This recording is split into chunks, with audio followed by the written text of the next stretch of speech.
The abduction phenomenon is clandestine. And the way it is clandestine is that the way the secrecy prevails is that first and foremost, the abductees are not allowed to remember what happened to them, obviously.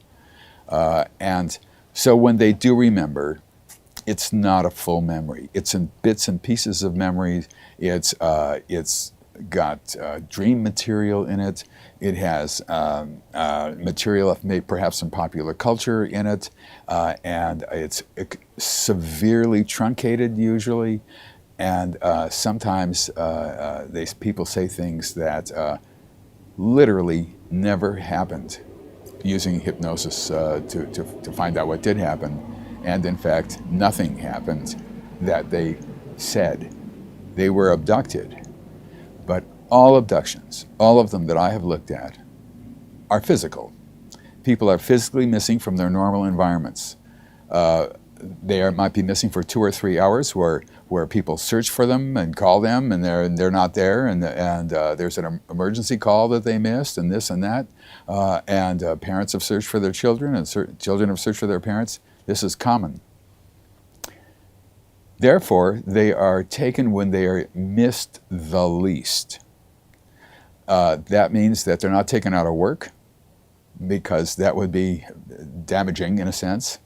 They're not taken when they're in the middle of a party, although sometimes that happens. Wander into the backyard and don't come back for a couple hours. They're oftentimes taken at night when they're alone. They don't have to be asleep. It's not sleep paralysis, has nothing to do with it, anything that has to do with sleep. But that's when they'll be missed the least. And so the clandestine nature of it prevents people from knowing. I'm going to throw out an erroneous number. I'm going to say maybe 90% of people who are abductees do not know that they are abductees. How does that work? Well, they have had unusual experiences. They might have unusual displacements in time and place. They're doing something at 1 o'clock, and then suddenly they're across the street and they're doing something else, and it's 3 o'clock. And they think, gosh, that was weird. What happened? And then they think, well, I'm just not going to think about this. And because their abductees are not supposed to remember, and they sort of know that, and they just go about their business, other ones incorporate it into their lives thinking, this is just the way life is.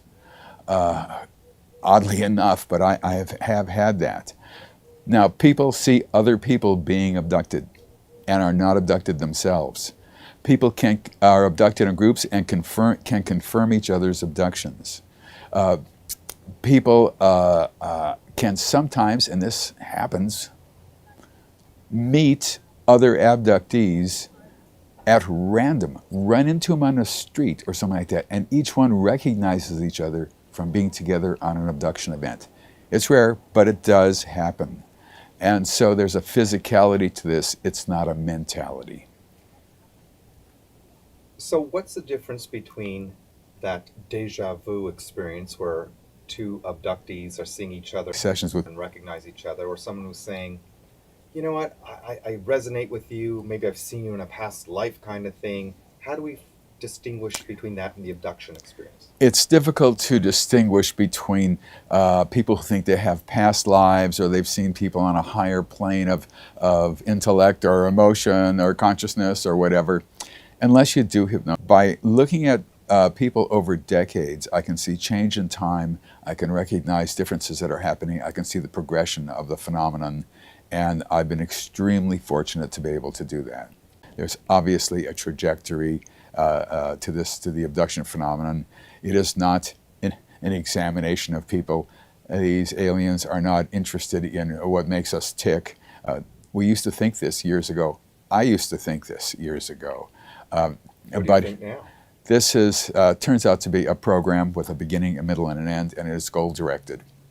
And what we're looking at here is a workforce that is abducting people, and how can I just say this straight out? Creating other beings who we call hybrids, who are different stages of hybrids, although it's probably more of a smooth continuum than my stage idea. early stage hybrids who look sort of like gray aliens, and middle stage and late stage and human stage, and then what I call hybrid, who are beings who, and this is new information, who are being trained to live here, and their training comes from abductees. You've had the opportunity to observe a lot of patterns and a lot of information. Have you grasped an agenda by these ET connections? There are three pillars to the abduction phenomenon. There's actually a fourth one, but I'm not including it because it's not as, well, I'm not including it. Number one, it's intergenerational. If a person is an abductee, their mother or their father, or sometimes both, were abductees. If they were abductees, almost certainly their mother or father was an abductee.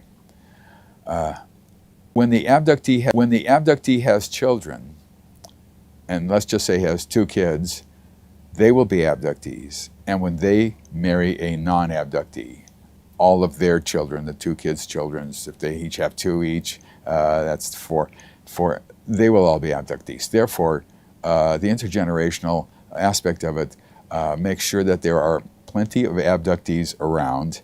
It keeps up with the population. And the second pillar is that it is global. This is not an American phenomenon. The UFO phenomenon has been noted around the world. And the UFO phenomenon is the abduction phenomenon. It is. They are one and the same, in my opinion. The third pillar is that it is clandestine. And the only way you can, in the thread I wrote a long piece about the meaning of secrecy and how this has to be kept secret and that has to be kept secret and this and on, all the ramifications of non-secrecy and all that. It boils down to one sentence. They don't want us to know what they're doing. Global, intergenerational, secret. This does not add up to good. I don't see good in these 3 aspects of it. I can't be happy about it. So, because of the global nature, because of the clandestine nature, and because it keeps up with a booming human population.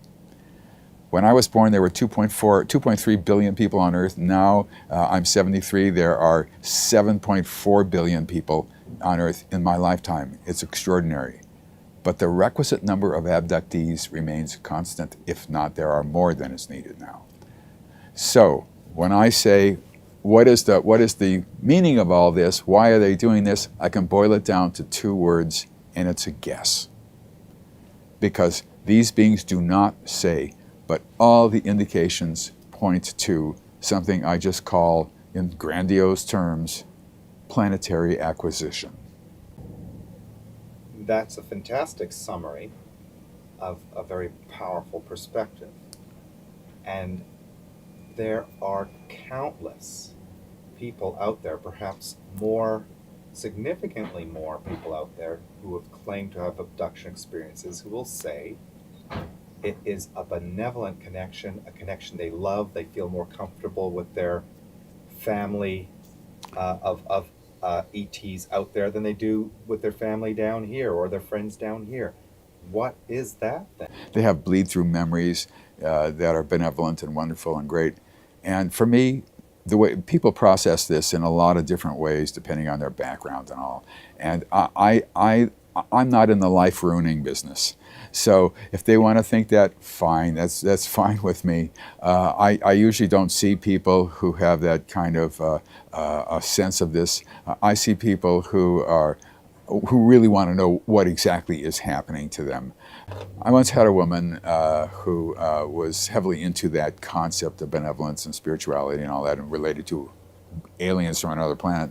And she came to me, and we'd agreed to do whatever session, and she was taken on board, her clothes removed, this happened to her, that happened to her, this happened to her, that happened to her, and I'm just saying, okay, what happens next? And I ask them questions about, what the next is, and then what happens next, and went on and on and on and on until she came back down. And that was it. She wrote me a letter after that saying that she was never coming back to me because she didn't want to remember the things she wanted to remember.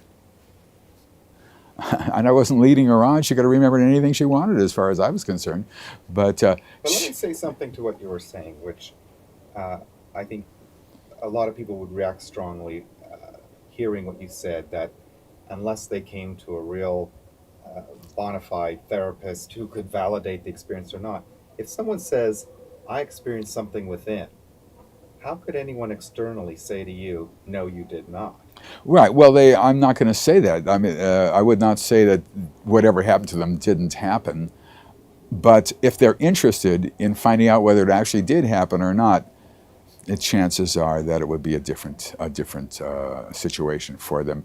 But if they're happy and good, as I said, there's no reason for them to come to me or to other serious researchers. They have a life that they're leading, they're happy about. That's fine. As I said, I know significantly more who talk about experiences in their sleep on another dimension.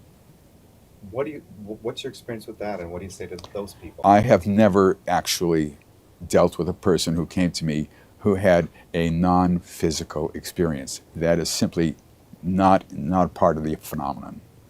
People are physically missing from their normal environments when they are abducted.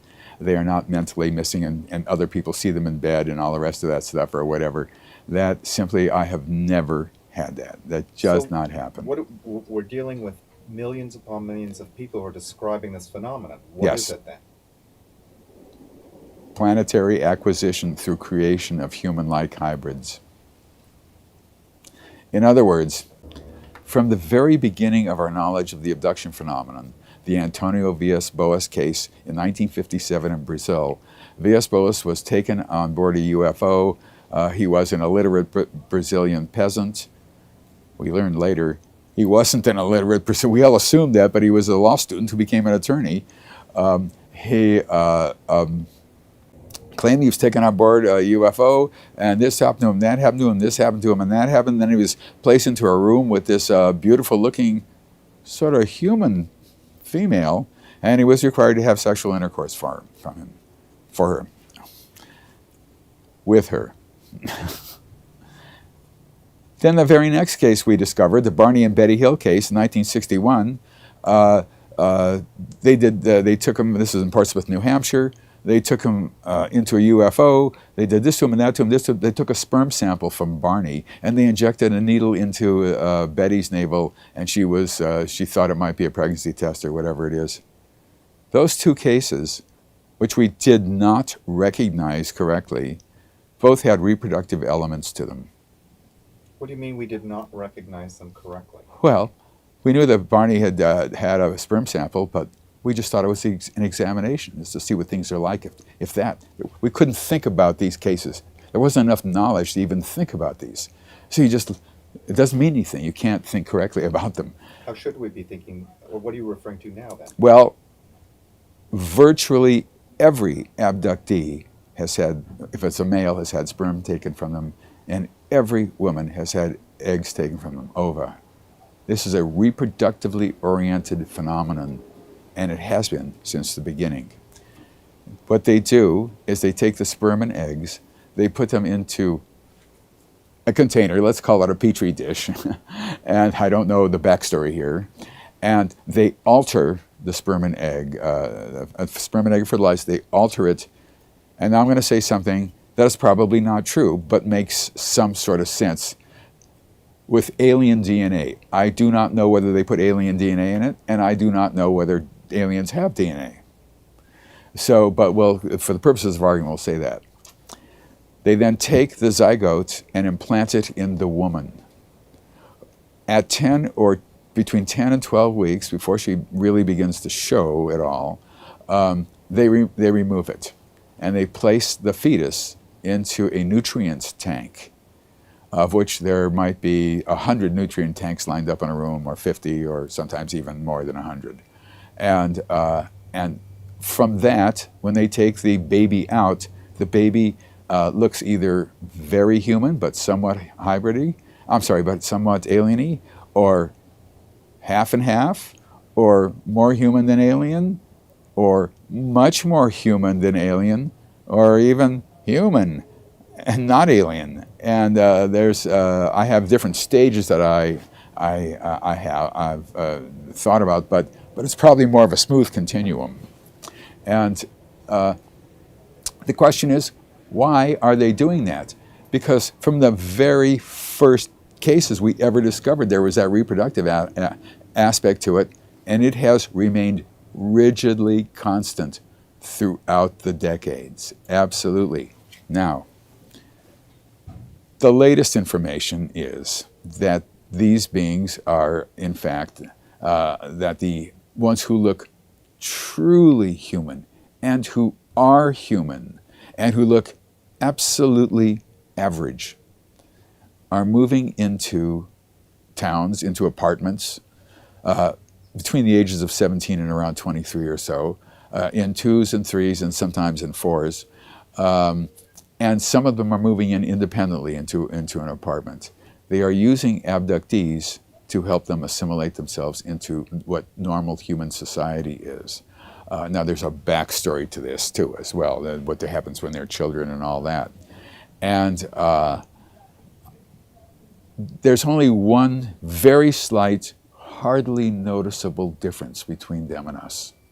They can control us neurologically, make us think anything that they want us to think, make us say anything they want us to say, make us do anything they want us to do, and we cannot do that to them.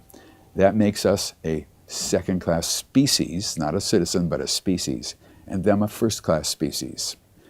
There's an enormous imbalance there that is insurmountable. That's the problem. That is the problem. This is a workforce we're looking at, from a top to bottom corporate workforce. Gray aliens are probably hybrids, in my opinion. The ones who are the leaders are what we call the insect-like ones. Whether they have anything to do with insects, I don't know. But they have triangular heads and they're very thin. People say they look like praying mantises. But I think they are the ones who give orders and everybody else takes orders. And the more you look at this, the more rational it becomes. It's a rational program. It's not like this is so bizarre we can't even get our minds around it. It is not like that. We are capable of understanding what is happening. And so even though there are millions of people who think that this is benevolent and wonderful, which is okay, there are millions of people who are not so sure about that, who are abductees also. Thank you, Dr. Jacob. Thank you.